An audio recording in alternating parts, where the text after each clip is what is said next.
ज्या दिवशी इलेक्शनचं तिकीट जाहीर होतं त्या दिवशी पण मी इच्छुक होतो, पण आता विषय संपलेला आहे. संघटनेने उमेदवारी जाहीर केली.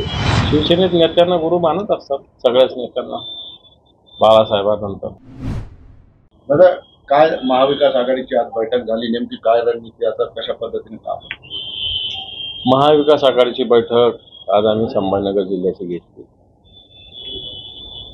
आम्ही सरकार तर सोबत चालवलं, पण निवडणुका पहिल्यांदा एकत्रित लढतोय. ज्याच्या त्याच्या पक्षाची काम करण्याची, निवडणुकीची यंत्रणा राबवण्याची एक पद्धत असते. त्या हिशोबाने शिवसेनेची एक स्वतंत्र पद्धत आहे. त्या हिशोबाने तिन्ही सगळ्या पक्षांचा एक समन्वय असावा. आणि आता आम्ही जसं जिल्हा स्तरावर, लोकसभा मतदारसंघ स्तरावर एक समन्वय समिती, तशीच विधानसभा स्तरावर अशा पद्धतीनं समन्वय असावा. मग येणार काय दौरे, मेळावे, उमेदवारांचा दौरा, नेत्यांचा दौरा, बूथचं नियोजन, या सगळ्या गोष्टी बारकाईनं चर्चा करण्यासाठी संभाजीनगर लोकसभेची महाविकास आघाडीच्या बैठकीचं आयोजन आज केलं होतं. त्याला सगळ्या पक्षाचे प्रमुख लोक हजर होते. चंद्रकांत खैरे आणि आता तुम्ही एका बैठकीत होता, आता बाकी सगळ्या गोष्टी मागे पडल्या का? पण खैरे साहेब आता उमेदवार आहे, ते प्रचाराचं काम करतील. पण त्याचं जी निवडणूक यंत्रणा असेल ते काम मी बघेल ना. माझी ती जबाबदारी आहे. आणि मग त्या हेतूनं कामाला सुरुवात आम्ही केलेली आहे. निश्चित चांगली सुरुवात झालेली.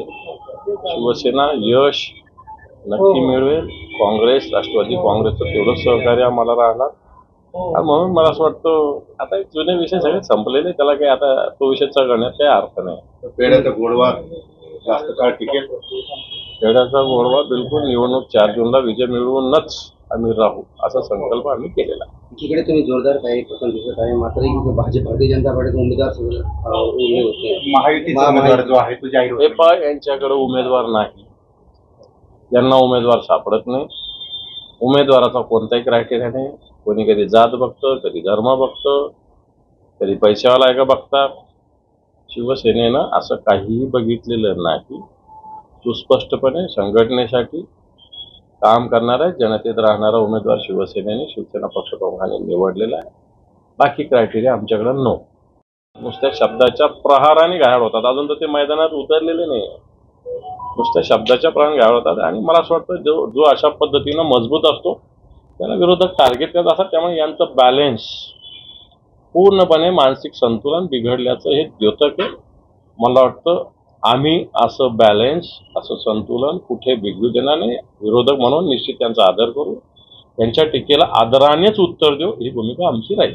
तुमच्या पक्ष बदलीच्या बाबतचा प्रश्न विचारला तर तुम्ही आता प्रसारमाध्यमांना कायदेशीर कारवाई करणार असं जाहीर आवाहन करताय. काय आहे मला असं वाटतं का सगळ्या कोणत्याही करिअर आहे. आम्ही सुद्धा वर्षानुवर्ष संघटनेचं काम करतो. अशी संघटना एका क्षणात सोडता येत नसते.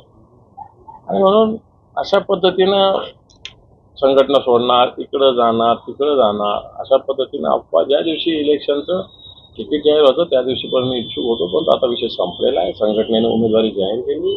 ते शिवसेनेचे ज्येष्ठ नेते, आदरणीय, त्यांचं काम करणं माझी जबाबदारी, कर्तव्य आहे.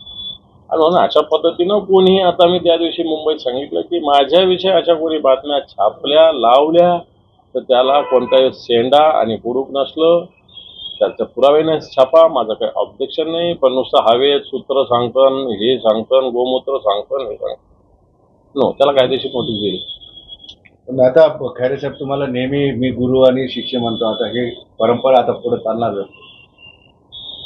शिवसेनेत नेत्यांना गुरु मानत असतात, सगळ्याच नेत्यांना बाळासाहेबांनंतर. तुम्ही शिष्यत्व पत्करलाय? शिष्यत्व तर मी बाळासाहेबांचा शिष्य आहे. खैरे साहेबांचा मी कार्यकर्ता आहे, शिवसैनिक आहे. त्यांच्या नेतृत्वाखाली या जिल्ह्यात आम्ही काम करतो. महायुतीचे 3ही महत्वाचे नेते यांच्या बैठका होत आहेत, मात्र जागावाटपासंदर्भातला जो तिढा आहे तो कायम आहे. यामुळे कुठेतरी नाराजी निर्माण होऊ शकते. मला असं वाटतं सगळे उमेदवार जाहीर झाले, थोडेसे 2-4 उमेदवार बाकी, सगळ्या पक्षांचे. कुठेही तिढा नाही. फॉर्म भरायचे सुरू झाले. आता उद्यापासून सगळीकडे फॉर्म भरले जाणार आहे. मी स्वतः उद्या परभणीला, हिंगोलीला, बुलढाण्याला सगळ्या ठिकाणी जातोय. या विषयाला कोणताही अर्थ नाही. तानाजी सावंत यांच्यावर आरोप केला जातो की त्यांनी जो घोटाळा केला त्याच्यामुळे राज्य विकायला लागले असा अजित पवारांनी आरोप केला. त्यांनी राजीनामा दिला पाहिजे. तानाजी सावंत कोणता घोटाळा? बीव्हीजी निवडणुकीत फंड बीव्हीजीचा तर मोठा घोटाळाच आहे. हा रोहितजीने केलेला आरोप सत्य आहे. BVG company black listed company आहे. तिची मुदत संपली होती. तिची मुदत संपल्यानंतर एक दुसऱ्या कॉन्ट्रॅक्टरनी हे कॉन्ट्रॅक्ट घेतलेलं आहे. हे कॉन्ट्रॅक्ट मागच्या दरापेक्षा दुपटीनं आहे. आणि आता माझा आरोप आहे की जी एजन्सी आहे ती काम करत नाही. तिनं सब एजन्सी म्हणून पुन्हा बीव्हीजी नेमलेली आहे. आणि बीव्हीजी खऱ्या अर्थानं ब्लॅक लिस्टेड कंपनी असताना तीच काम करते. ज्या एजन्सीला कॉन्ट्रॅक्ट दिलं त्याने हिला सब एज केलं आणि जुन्या रेटनी. म्हणजे बीव्हीजी जे जुन्या रेटनी काम करते, सरकारने टेंडर दुपटीच्या रेटने दिलेलं आहे. उरलेलं जुन्या रेटनी करत असताना उरलेलं डिफरन्स आपोआप ज्या कंपनीच्या नावावर टेंडर आहे त्याच्याकडे जातं. त्याला फुकटचा नफा मिळतो. हा घोटाळाच आहे. हा मोठा घोटाळा आहे. हा माणूस जो कोण आहे ज्याला हे मिळालेलं कॉन्ट्रॅक्ट हा कोणाच्या जवळचा आहे? कोण ह्याच्यामध्ये? मी तर म्हणेल तानाजी सावंतांना सुद्धा विचारलं नसेल असं माझं मत याच्यामध्ये. दुसरीकडूनच एजन्सी फिक्स झालेली दिसते. निश्चित हा विषय निवडणुकीच्या प्रचारात समोर येईल. पुराव्यानिशी आम्ही सिद्ध करून दाखवू. माझ्याकडे तरी याचे सगळे पुरावे आहेत. काँग्रेसचे उमेदवार आहेत रवींद्र धंगेकर, त्यांना भरपूर ट्रोल करताय की ते 8वी पास आहेत, अशिक्षित आहेत. सोशल मीडियावर खूप ट्रोल होते. नरेंद्र मोदी कितवी पास आहे त्याचं उत्तर द्यावं त्यांनी.